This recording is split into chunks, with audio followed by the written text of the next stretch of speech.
How can we turn this into this? Stick around because we're about to find out right now here on Retro Bits.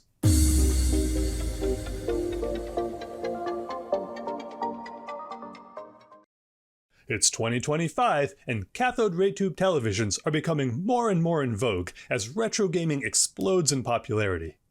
A trend has emerged among freshly minted CRT enthusiasts seeking validation by posting pictures of their newly acquired sets displaying the grid pattern from Artemio's 240p test suite. Okay, I admit I've been guilty of this myself too, so not judging. Much. That said, test patterns are really useful for calibrating a set. Generally speaking, you'll need a console, a flash cart, and a copy of the 240p test suite. But what if you don't have any of this stuff to use with your new CRT? You could always use a Mr. FPGA, a jailbroken Wii, a Raspberry Pi, a reproduction console, basically any device that outputs 240p analog video and can emulate a classic console. And of course, there are also commercial test pattern generators, but, well, at that price, maybe not. So how about a cheaper option then? Well, you're in luck, because there's a new DIY project available that's compact, easy to use, and affordable. What we're looking at today is the M5 Stack Composite Test Pattern Generator by Nicholas Murray. The project is powered by a small and inexpensive Internet of Things, or IoT development kit. It features a built-in screen and an internal battery, so you can use it to test TVs and monitors even in places where it might not be convenient to hook up a console or other device. It supports both PAL and NTSC and can display a variety of test patterns in 16-bit color. At the heart of the test pattern generator is an off-the-shelf development kit produced by M5 Stack. The company sells a variety of modular products geared towards rapid prototyping, home automation, robotics, and all manner of IoT projects. What we'll be using today is the M5 Stick-C Plus 2 Mini Development Kit. Say that 10 times fast. This device is based on the popular ESP32 Pico system-in-package with a dual-core processor, 2 MB of PS RAM, 8 MB of flash storage, along with integrated Wi-Fi and Bluetooth. To this, M5 added an IR transmitter, 6-axis gyro, microphone, a color TFT screen, buttons, and a built-in lithium battery, all for around $20. The modular design means you can plug in all kinds of accessories, including cameras, joysticks, servo drivers, various types of sensors, analog and digital converters, as well as prototyping hats like the one we'll be using for today's project. Right, so here are all the bits and pieces we'll need to build our shiny new test pattern generator. First, of course, is the M5 Stick-C Plus 2 Mini Development Kit itself. As the name implies, this thing is pretty tiny, just a bit larger than my finger. There are 3 buttons, one on each of the left, front, and right faces. Most prominent is the 1.14-inch screen with a resolution of 135 by 240. Here we have USB-C for charging and programming, as well as a general-purpose I/O connector. Finally, at the top, there's a GPIO and power header for connecting accessory hats like the one we're about to build.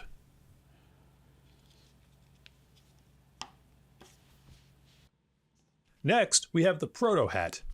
At under $2, this little add-on provides a housing that contains a blank PCB inside. You can use it to design your own interchangeable module, or swap out the board with a custom-made part instead. The hat connects to the main unit's GPIO connector just like so. Pretty slick. For this build, we'll be using a custom PCB. The Gerber files are available on the project's GitHub, and for under $5 you can get a batch made up at whichever YouTube sponsor is your favorite. These came in a blue box. You'll need to source just a handful of other parts, including a 90-degree yellow composite RCA jack, a 90-degree right-angle reverse pin header, standard 2.54mm pitch, and 2 resistors, 4.7 and 75 ohm. Okay, let's build. As you can see, this thing is so simple, I don't even need to cue the music for a montage like usual. What the heck.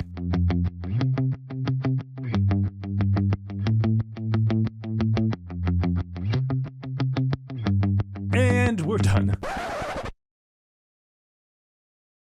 With that complete, we'll need to remove the development PCB from the proto hat.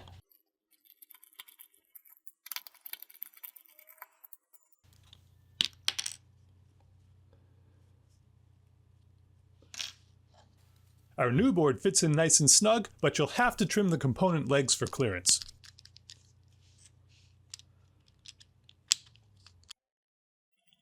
Let me button it back up, and there we go. One composite video hat for the M5 stick, ready to rock. So here's the finished tester, but we still need to program it.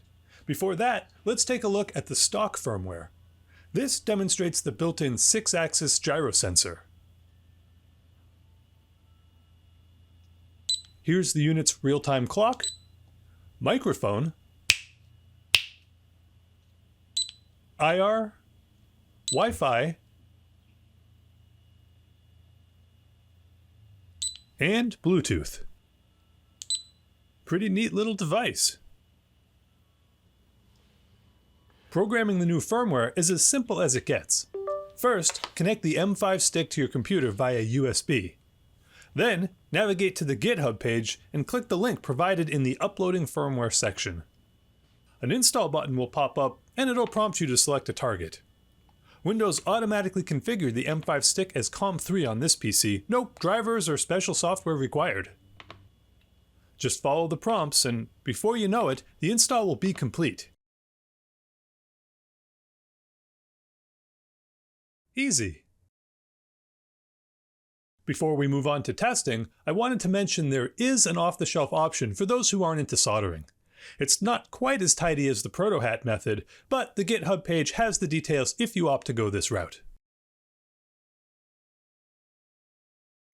Alright, it's finally time to fire this thing up.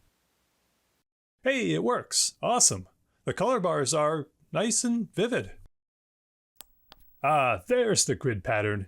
Geometry is okay, considering I did a yoke swap on this monitor. I'm not sure what this pattern's for. HV adjustment, I guess. This one is useful for adjusting brightness and contrast, as well as the individual RGB guns. This is, white. When adjusting hue and saturation, the M5 stick's LCD screen provides a very handy color reference. For me at least, not the camera. I mentioned this earlier, but the tester can easily switch between NTSC and PAL with the press of a button, so you can use it in most regions.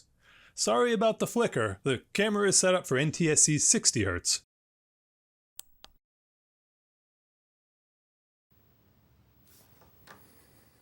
So those are the main features. With this little tester, you can verify operation and make the most common adjustments to your set, including dialing in the color balance, geometry, and convergence. How about testing a VGA monitor? Well, there's no RGB or component output with this setup. You could always use an upscaler, but Composite really isn't a great option when we're talking about higher resolution displays. Notice how everything is shifted to the left?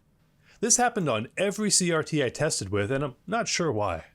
I did open an issue on the GitHub looking for clarification, so hopefully it's something minor. The developer does have a second project that outputs test patterns in 15 kHz RGB using an RP2040, so check that out if it fits your needs instead. Speaking of which, let's take a look at the difference between composite output from the tester and RGB from the Mr. FPGA. The RGB output is very clean and very stable. Composite, on the other hand, suffers from color bleeding and dot crawl, as you can see along the top and left side. Again, this tester is a portable tool for quickly assessing the condition of a CRT on the go, and not really something you'd use for dialing in the perfect color and geometry of a set. So there you have it, the M5 Stack Composite Test Pattern Generator. At under $30 in parts, it's an inexpensive and portable tool that you can take on the road to evaluate CRTs before you plop down your hard-earned cash. The developer has future updates planned for the tester, including additional patterns, scrolling tests, and custom image support. These new features will only make the tool that much more useful.